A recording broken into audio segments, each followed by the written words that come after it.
Hello everyone, my name is Heather and welcome to the channel Bookables. Today I have some specific recommendations for you. Today I'm recommending to you all of my favorite marriage of convenience books. So what does that mean? Exactly what I said. So all of these books I'm talking about today, couples got married because it would benefit them from some way, maybe, money or inheritance, things like that. It just would help them and it would just help them. They don't have any feelings for each other, right? Right. So this is different from fake dating because fake dating is one thing. This is where people actually get married. They take the relationship to a whole new level. They're like, you know what? We're not going to fake date. We're going to fake get married, even though we're actually going to get married. So either way, it's a marriage convenience, and I have a few books that I want to recommend to you. First up being The Wall of Winnipeg and Me by Mariana Zapata. I read this a few months ago, and it's one of my favorite books of the year. I loved this. This book we follow a character named Vanessa, and she is an assistant to a pro football player named Aiden, and she has been assistant to him for forever. They have a very rough relationship. He doesn't really talk to her. She doesn't really talk to him. She doesn't really talk to him, and basically she's just kind of fed up with it. She's kind of fed up with not being taken seriously, not being paid enough, treated well enough, and she's like, you know what, I quit.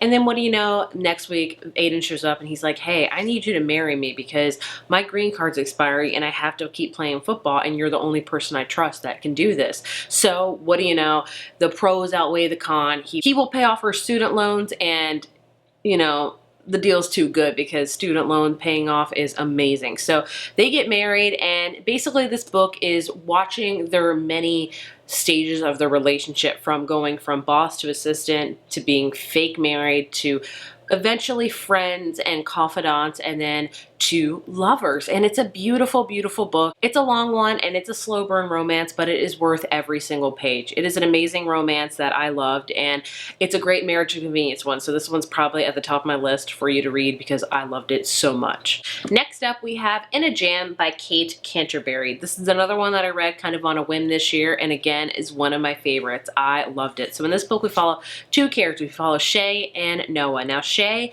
at the beginning of this book, learns that her great aunt that she wasn't really related to or close to dies and leaves her tulip farm, and Shay's like, what the heck? But it has some stipulations with it. So she moves there and everything's going great, but she notices that the stipulation is she has to be married within a year. She's like, you know what, I don't want to move, but I also don't want to get married just to keep this farm. And in comes Noah. Noah and Shay knew each other in high school. He's always pined for her. He has the adjoining farm next door, and he's like, you know what, let's just get married. That way, you can keep this farm, I can use some of the land for my farm, and everything will be easy. Nothing will be awkward at all. Wrong, of course. Things get steamy very fast. Noah is also a caretaker for his niece that he is now a guardian for, and Shay gets into that mix. And it's just, again, a beautifully organic relationship where we had this pining going on for years, and now he gets a chance and he marries her for convenience, but feelings develop, and it's a beautiful love story that I truly love. Again, super long. Indie romances are longer, but sometimes they're worth it. In this case, this was definitely worth it. Next up, we have Unfortunately Yours by Tessa Bailey. It's about two characters again, one named Natalie and one named August. So Natalie is a daughter of the Voss family, and the Voss family has this vineyard that they've had for years, and it's always done really well, and it's really not doing that well. She doesn't even want to do anything with the vineyard. She wants to go back home to New York and kind of start her own kind of stockbroker businessy type of business, but she is out of money, so she really could use her inheritance. But of course that pesky inheritance is all tied up because she has to be married because that's all the inheritances seems. So she enlists a guy that she met, August, who also owns a vineyard. He just bought a vineyard in order to honor his best friend's memory who died in the army. And he's like, you know what, I'm gonna open this vineyard in his honor. And it's not doing that well. The wine tastes horrible, and he needs some money to kind of kickstart it up.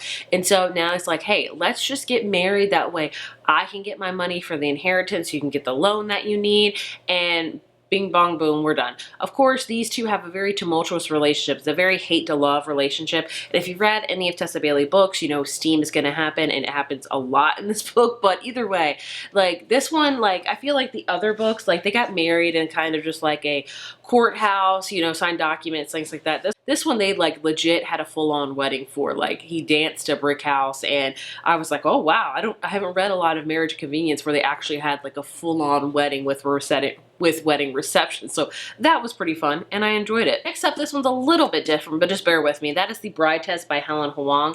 This one's not one of my favorites in her series, but I still enjoy it. So this book, we follow a character named Kai. We also follow a character named Esme. And so Kai, it says, has no feelings. And his mom doesn't really understand him. He's autistic, which I love the autistic representation in all of Helen Hoang's books. But basically, she goes to Vietnam and she brings home a bride that he did not ask for, and that is Esme. She has a daughter at home that she wants to care for and get custody of, but she needs money. And so basically, this is not a marriage of convenience, but rather like a forced marriage. Like, Kai never asked to be married. Esme really doesn't want to get married, but she knows it's probably what's going to help her get her daughter back. And a relationship develops between the two where she understands more about Kai and his autism, which is just so phenomenal. Like, I love reading about that. You know, the subject very near and dear to my heart. So I enjoyed this one. So is it a marriage of convenience? No, but it is kind of a marriage that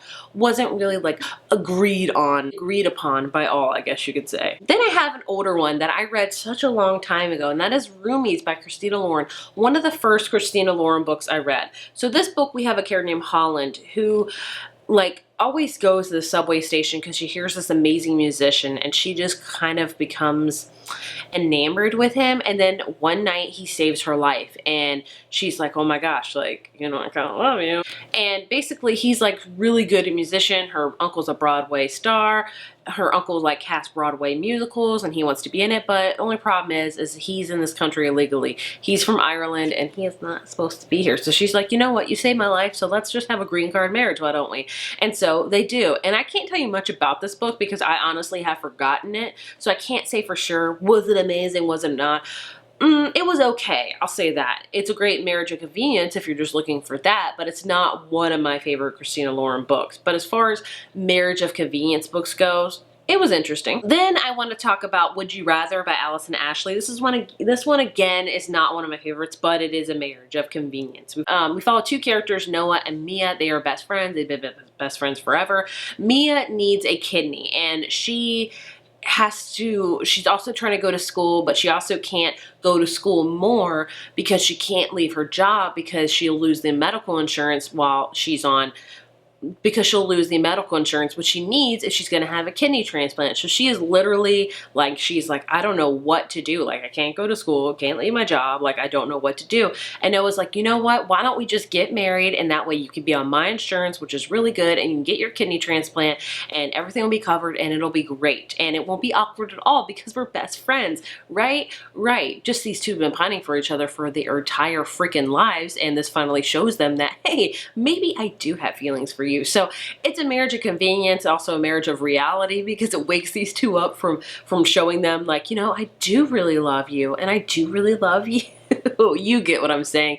It's a cute one, not one of my favorites, but it was cute. I have a couple that I can't necessarily say I recommend because I haven't read them, but they are on my to be read list on the really high up one. The first one actually just started is Grayson's Vow by Mia Sheridan. I've heard a lot about Mia Sheridan.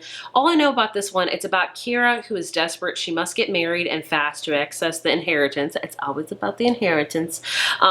Otherwise, she'll find herself at the mercy of her wealthy, abusive father. And then we follow Grayson, who is losing hope. He's a convicted felon with limited capital and dwindling resources. His vow to resurrect his family's struggling vineyard seems destined to fail. That is until a young woman enters his office with an outlandish proposal, a win-win business marriage he cannot refuse. Marriage of convenience. So basically it says what begins as a temporary arrangement soon threatened to become more. And you know, you can guess what happens from there. I've heard really good things about this book, and I just started, like I said, so hopefully, like, I can put this in here with feeling good about it. But, I mean, it sounds really good. I really hope it will be good. And, you know, it's a marriage of convenience book, so it fits right in this video. And the last one I want to recommend that I have not read yet is Terms and Conditions by Lauren Asher. Second book in her Dreamland Billionaire series. I have read her first book, The Fine Print. And basically what this whole series is about, we follow three different brothers, and their grandfather was was kind of the CEO of like Disneyland, Dreamland, you get it, and he leaves them all an inheritance, marriages, you get how it goes. And each one of the brothers has like a different task they have to complete in order to get their inheritance. The first one was like becoming the like CFO or the chief, I forget what it was. And then the second one, I forget the brother's name, but he has to be married and have a kid, which I'm like, dang, like that's a pretty big steep ask. Have the first one, you know, run things in the park. Have the second one, maybe, you know, just get married and have a kid. No big deal. And so basically he asked his assistant to do it and it goes from there. I've heard really good things about this one and I'm very excited to read it. Hopefully I will read it soon, but I feel confident putting it on this list. And, you know, and plus this ups the ante. Like, you know, marriage is one thing, but also like having a kid, I'm like, how do you know he really wants a kid? Like, you know what I'm saying? I don't know. But either way, those are my favorite marriage of convenience books. I hope you got some recommendations in this video. If you have any recommendations, I'm sure you do. There's a lot of historical ones that I've heard are great. I don't read a ton of historical, why they're not on this list. But either way, I would love to hear your favorite marriage of convenience books down below. As always, thank you so much for watching and I will see you in my next video. Bye.